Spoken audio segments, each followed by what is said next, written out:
Il est peu probable que Meghan Markle et le prince Harry célèbrent le baptême de leur fille Lilibet Lily-Diana au Royaume-Uni, selon un commentateur royal. Des sources ont affirmé au cours des dernières semaines que Meghan et Harry prévoyaient peut-être un voyage au Royaume-Uni pour célébrer le baptême de leur fille, de la même manière que celui de leur fils, Archie. Cependant, l'auteur et commentateur royal Adam Elliker pense qu'il est peu probable que le duc et la duchesse de Sussex retournent en Angleterre pour une occasion similaire. Il a déclaré au Sun: « Il semble avoir des opinions très arrêtées sur la confidentialité des événements familiaux. Je pense qu'avoir le baptême au Royaume-Uni mettra trop de pression sur eux. Et je pense que Meghan mettra son pied à terre et dira non, nous ne voulons pas d'un cirque international. » Après la naissance des Archie, Meghan et Harry sont déterminés à garantir la plus grande intimité. Le couple a choisi de ne pas présenter Archie au monde quelques heures après sa naissance depuis les portes de l'hôpital de Portland. Au lieu de cela, les Sussex ont organisé un photocall avec une poignée de journalistes sélectionnés au château de Windsor 2 jours après son arrivée en mai 2019.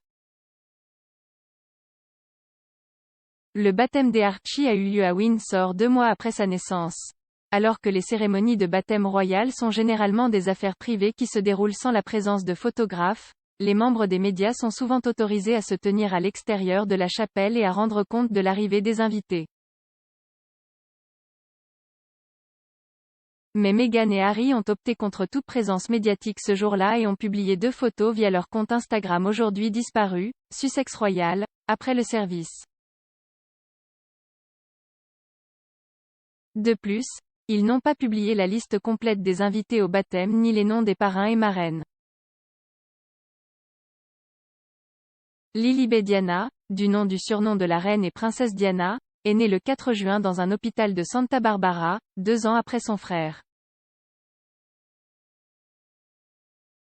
Elle est la 11e arrière-petite-fille de la reine et la première née depuis le décès du prince Philippe.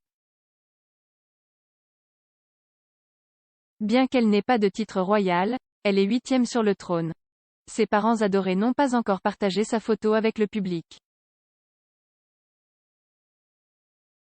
Compte tenu des restrictions de voyage toujours en place en raison de Covid-19 et de son jeune âge, Lily n'a pas encore voyagé au Royaume-Uni pour rencontrer ses parents royaux. Cependant, la Maison-Blanche s'apprête à rouvrir ses frontières en novembre aux voyageurs entièrement vaccinés venant de la majeure partie de l'Europe, dont le Royaume-Uni. Cet assouplissement des restrictions pour la première fois depuis plusieurs mois permettrait à Meghan, Harry et leurs enfants de traverser plus facilement l'étang et de rendre visite à la reine. Suite à la naissance de Lily, Meghan et Harry ont pris un congé parental. Malgré le partage d'annonces clés au cours des dernières semaines concernant leur travail, ils ne sont apparus en public que 2 fois depuis juin.